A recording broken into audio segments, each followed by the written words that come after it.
I'm pressing on the upward way, new heights I'm gaining every day, still praying as I'm onward bound. Lord, plant my feet on higher ground. Lord, lift me up and let me stand by faith on heaven's tableland, a higher plane than I have found. Lord, plant my feet on higher ground. I bring your attention to the book of Matthew, chapter 8, verse 23. And it reads this: Then he got into the boat and his disciples followed him. Suddenly, a furious storm came up on the lake, so that the waves swept over the boat. But Jesus was sleeping.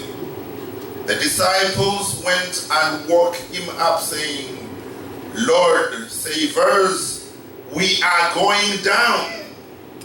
He replied, You of a little faith, why are you so afraid?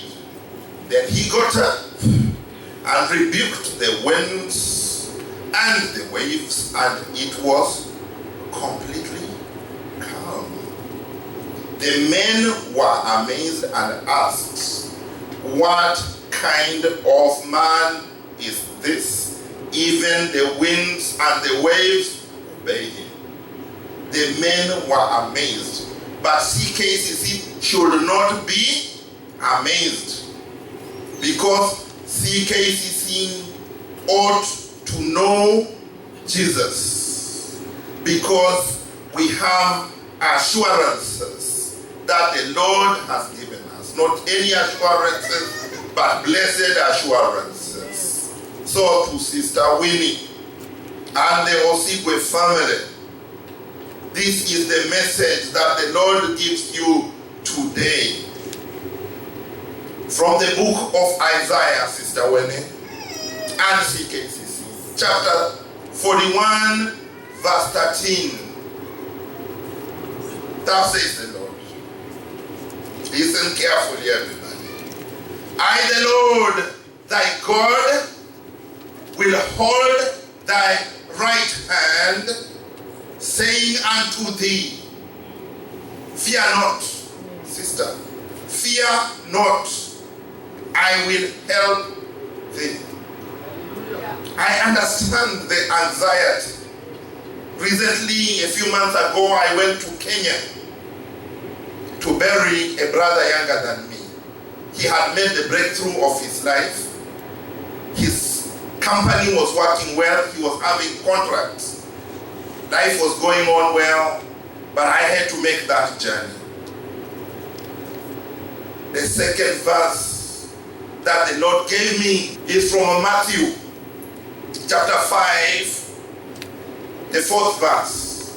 Blessed are those who mourn, they shall be comforted. I have given you these assurances from the Bible. I walk in the footsteps of the biblical Apollos. I do not plant, I am not a pastor, but the Lord gave me the gift of teaching. And whenever Paul would plant a church, Apollos would then come and spend some time and teach those members.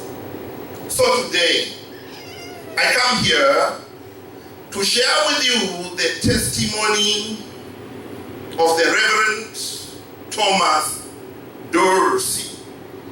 Thomas Dorsey was born in 1899 and has the honored title in the United States of Father of Gospel Music. His music has blessed many, but few know his story. He's loved around the world, but the journey of his life and fame was a very difficult one. In 1921, at the age of 22, Thomas Dorsey gave his name life to Jesus Christ. After that, he left jazz clubs and started writing gospel music. He took a lot of effort to circulate his musical scores, but nobody paid attention. It was even 3 long years before anyone started to notice what he composed. Little by little, his reputation grew, not only as a songwriter, but really, he was a church music director. That sounds so good so far, but in 1932, when Reverend Dorsey was leading a church service, a man came to the platform, to the pulpit, to hand him a telegram. The telegram had the bad news. Thomas' wife had just died at childbirth. And the storm didn't end there. Within 24 hours, his newborn baby died also. Thomas quickly spiraled downward into the depths of despair, doubting the goodness of God and determining never to write another hymn. This story does not just end with Thomas Dorsey, but a beloved brother who you all know at CKCC, Reuben Kigame, just after launching his radio ministry, and his wife travels to Nairobi, he gets the news that there's been an accident, and yet they had prayed. Mr. Levi Conness, who was then Reuben's personal assistant, because Reuben, as you know, is blind, walked with him to Nakuru and told me how when they reached at the funeral home, Reuben wept. And Reuben came here several months later and told you he found no heart anymore to compose music. And we all prayed for him here at CKCC. And you all know how Reuben's story has ended. He's remarried. He's got a son. The daughter just graduated. Another daughter is heading to graduate and in fact almost be married. She's leading one of the successful ministries. And the son, he's brilliant. That boy is a genius. Back to Thomas Dorsey. After that horrible life-changing death, Thomas was deep in his grief, sitting alone at a piano in a friend's music room. Into the room, there came a heavy peace, as he had never known before. And that peace enveloped him. Thomas felt the urge to play the piano. His fingers found a familiar melody and the words, "To precious Lord, take my hand," began to well up from his heart and spill out of his mouth. God had given him a song that would not only lift him from despair, but would also change the course of his music career and encourage many people. Today, that message, let that be your song. Let the Lord take your hand. Precious Lord, take my hand has been translated into 40 languages and has been sung by big names in gospel music, including Mahalia Jackson, also Elvis Presley, and it was Dr. Martin Luther King's favorite hymn. Martin Luther King doesn't need introduction here. Reverend Thomas Dorsey went on to write many more hymns, including the famous Peace in the Valley, which was recorded by the Sunshine Boys in 1961, became the first gospel recording to sell more than 1 million copies. Precious Lord, take my hand, lead me on, let me stand. I am tired, I am weak, I am low. through the storm, through the night, lead me on to the light. Take my hand, precious Lord, lead me home. When my way grows drear, precious Lord, linger near. When my life is almost gone, hear my cry, hear my cry. Hear my call, hold my hand, lest I fall. Take my hand, precious Lord, lead me home. When the darkness appears and the night grows near, and the day is past and gone, and the river is stand, get my feet, hold my hand, take my hand, precious Lord, and lead me where? Lead me home. Precious Lord, take my hand. Lead me. Let me stand like CKCC, like our sister Winnie, like all of us. I am tired. I'm weak. Lord, I'm worn. Yes. Through the storm, through the night. Lead me onto the light. Take my hand, precious Lord, and lead me home. And that's why I say that the topic today was, the Lord is our refuge in the middle of the storm. Hear me, Captain Chibike. Yes, don't worry about that storm. Don't worry about what the ship is happening to the ship. The Lord is leading the ship home. Amen. Thomas Dorsey remarried. Thomas Dorsey got several children, and he rebuilt his life, and the tune touched many. You've heard of Thomas Dorsey. I have mentioned Reuben Kigame, who you all know. At least I've given you a name of somebody you know. How about Spafford? Spafford was a businessman. Spafford's life was touched by many destructive events. In 1871, there was the Chicago fire, which ruined Thomas Spafford financially. He had been a successful lawyer who invested significantly in property in the area of Chicago, and his property was damaged extensively by fire. Guess what? His business interests were then further hit by economic downturn of 1873. That being the time he planned to travel to Europe with his family on the biggest ship at that time. It is not, by the way, the Titanic, as some people say. It was called S.S.V. Du Havre. In a late change of plan, Stafford told his family to go ahead of him while he was delayed on business concerning zoning problem following the Great Chicago Fire. While they crossing the Atlantic, the V du Havre sank rapidly after collision with a sea vessel called the Loch Earn, and all 4 of Spafford's daughters died. His wife Anne survived and sent him the now famous telegram, which just had 2 words: saved, alone. Shortly afterwards, as Spafford traveled to meet his grieving wife, he was called by the captain of the ship he was sailing in.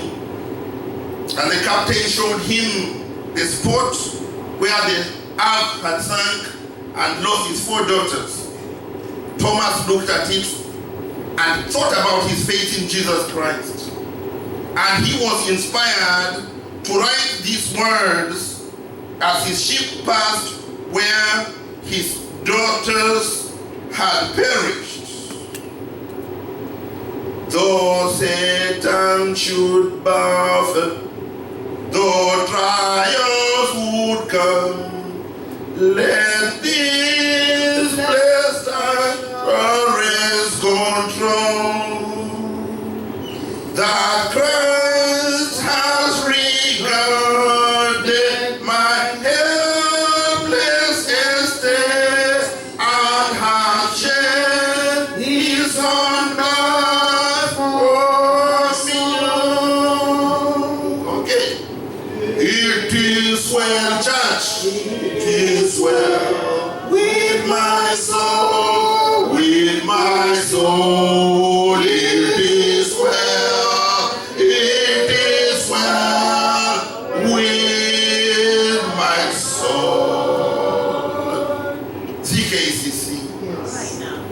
You have to judge between two things. Two choices. You have to judge between Christ shedding his blood to give you blessed assurance against Satan's celebration of what Satan perceives to be your helpless estate. If you allow it and allow your view and experiences to be a helpless estate, then you give Satan a chance to celebrate. But I tell you here, do not forget my sin on the bliss of this glorious dawn. My sin not in part, but the home. What is summary is nailed to the cross. Is nailed to the cross and cross, and I bear it no more. Praise the Lord, praise the Lord, oh my soul. Let's go. It is well with my soul, with my soul. It is well, it is well with my soul. Christ assures us peace to our souls, and that is the most important thing. Spafford wrote, for me, be it Christ, hence to live.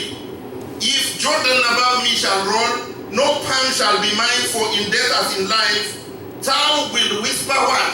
The peace in my soul. Not any peace, the peace of the Lord. Because we tend to forget the purpose of God.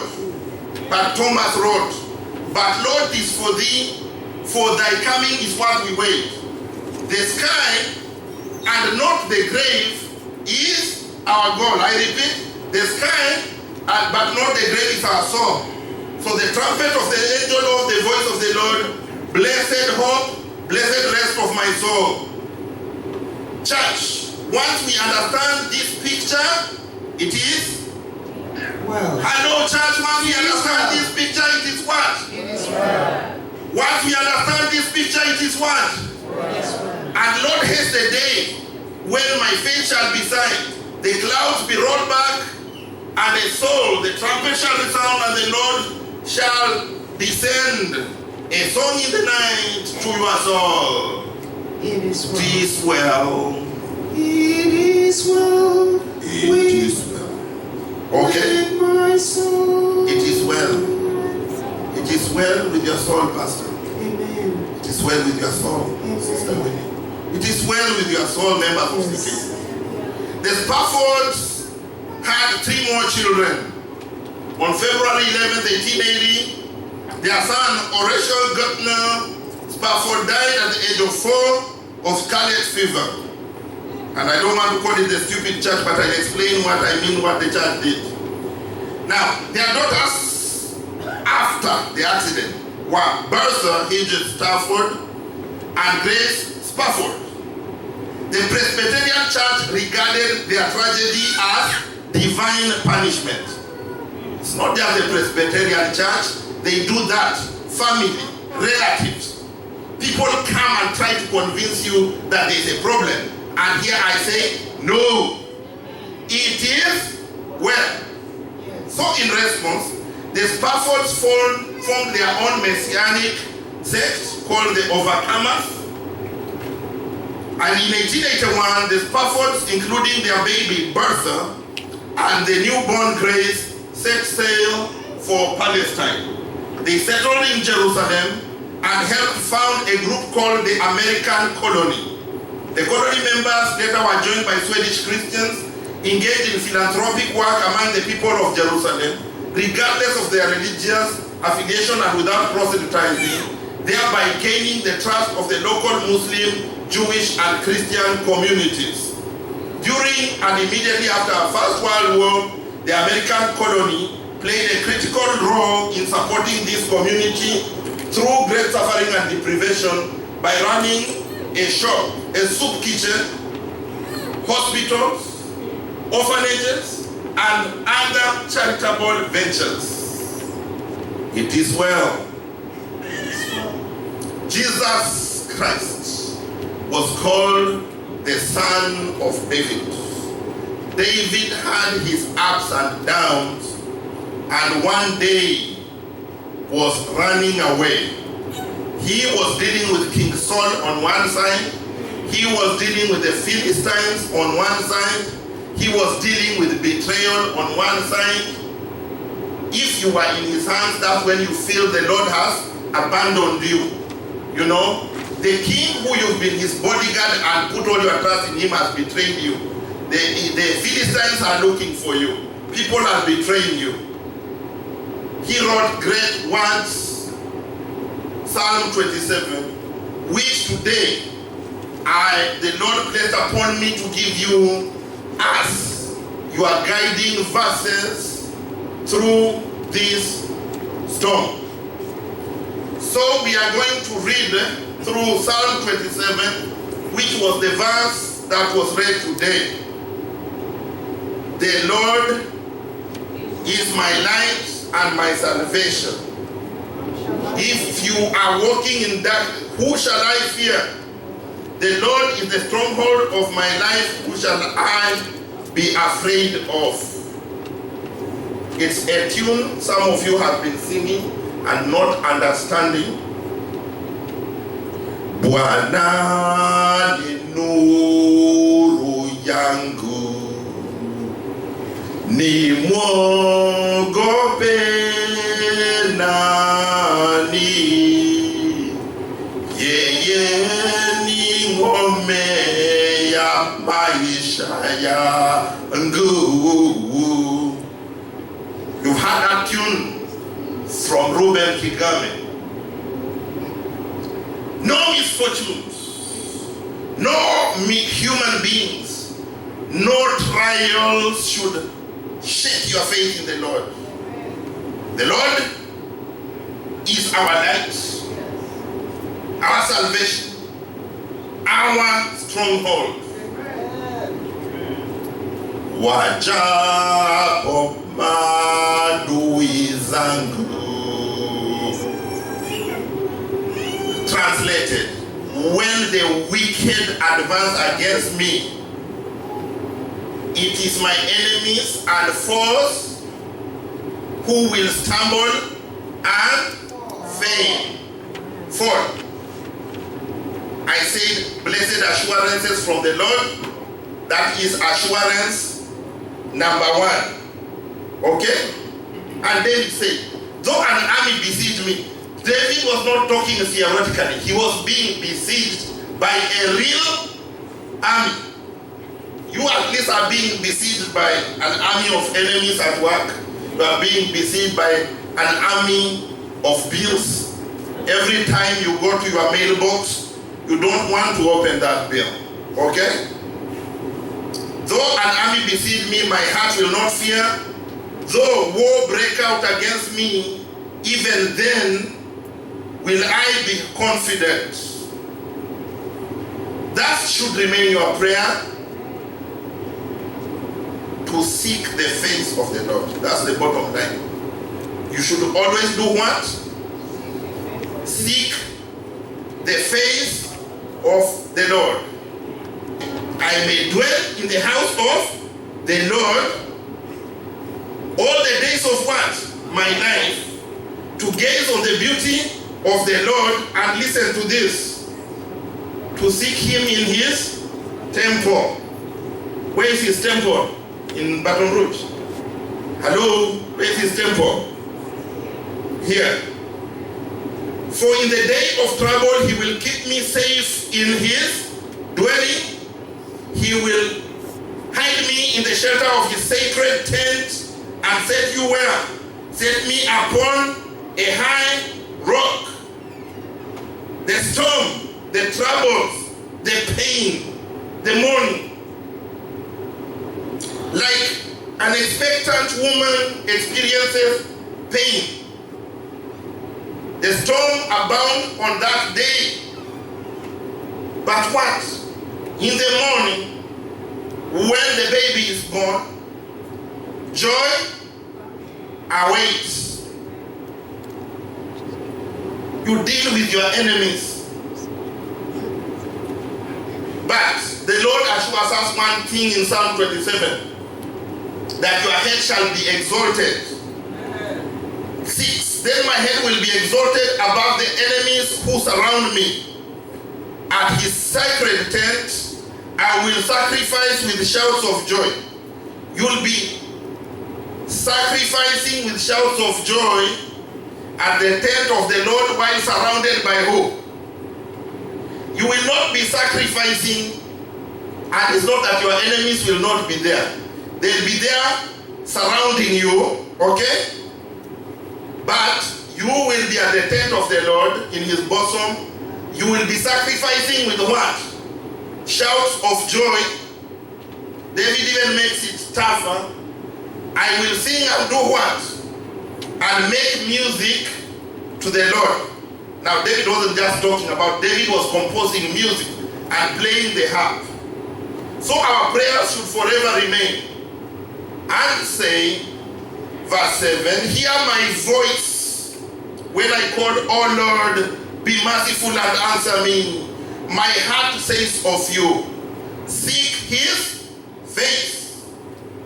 Your face, Lord, I will seek. This plea, CKCC, do not cease to make a plea to the Lord. Tell the Lord, do not hide your face from me. Do not turn your servant away in anger, for you've always been my helper. Do not reject me or forsake me, God, my Savior. Members of CKCC, do not put your faith in human beings. That's right. Do not put your faith in human beings. Do not lean onto your own understanding. Now the extremity. Moses said, it's an extreme. Somebody's mother cannot abandon them. And some people's mothers are bought with. Right. Hello.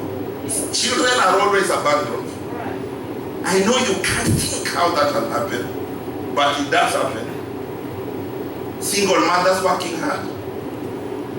Fathers nowhere. David says, though my father and mother forsake me, the Lord shall do what? Receive me. So, please seek the straight ways of the Lord even in the midst of storms. Do not lose direction, because once your boat goes into a storm, it goes east, then it goes west, then it goes, depending on how the storm is going. Now, how do you keep your ship straight?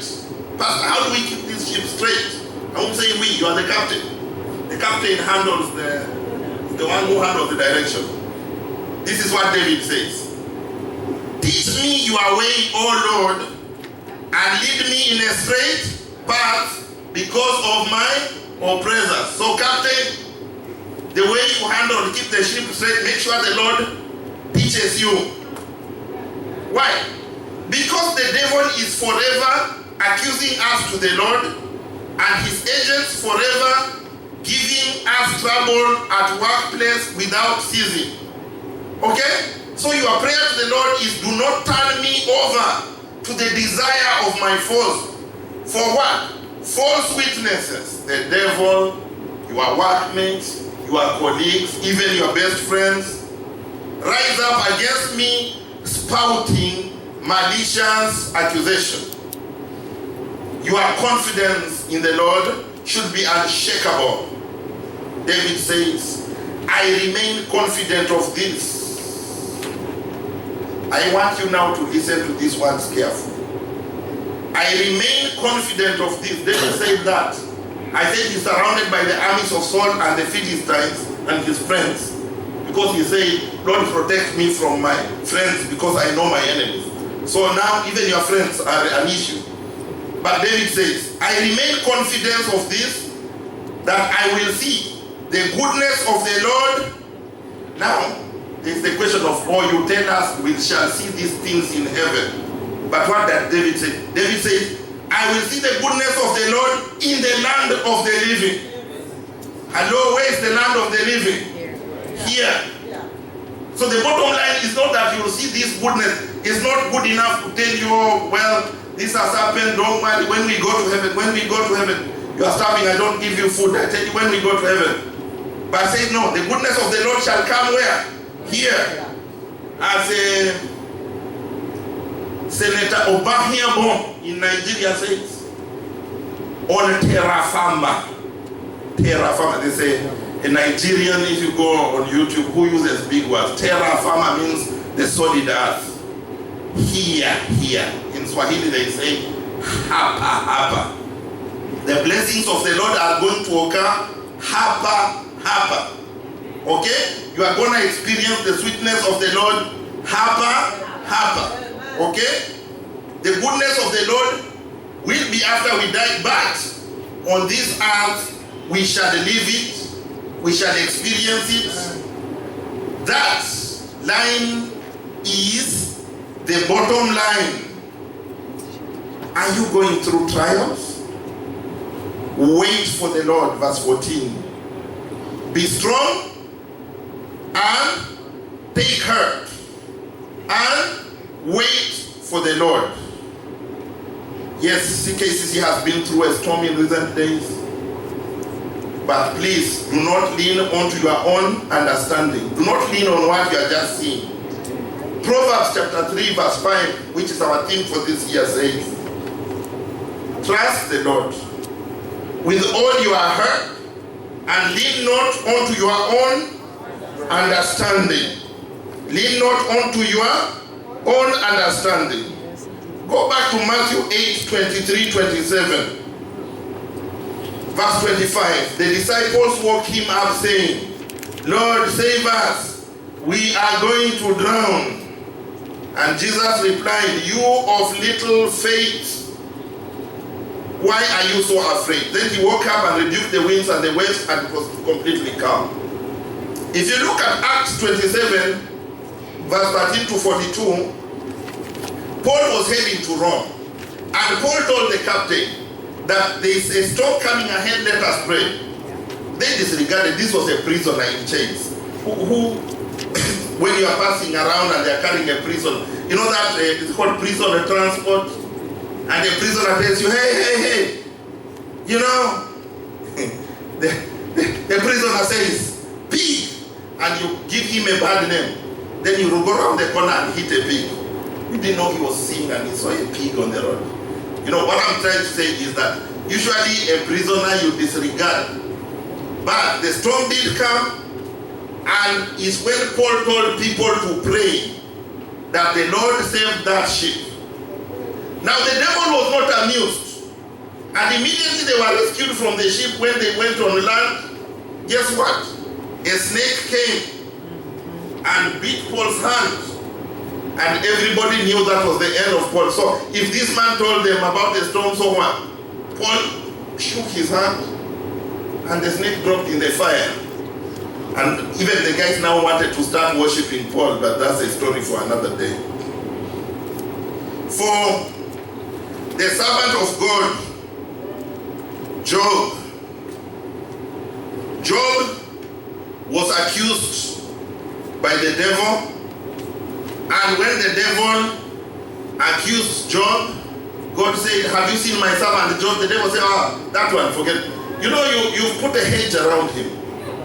The devil did not understand that the hedge that God had put him was Job's faith. The hedge was what? Job's faith. Because God went ahead and told the devil, okay, go wreak havoc and see how Job reacts. Just don't harm Job himself. The devil said, this is a piece of cake. Once you don't have the hedge around him, he's gonna see dust. That's the way we say it in Kenya. And Job did see dust, but his faith was what? His faith was unwavering. His faith was unwavering.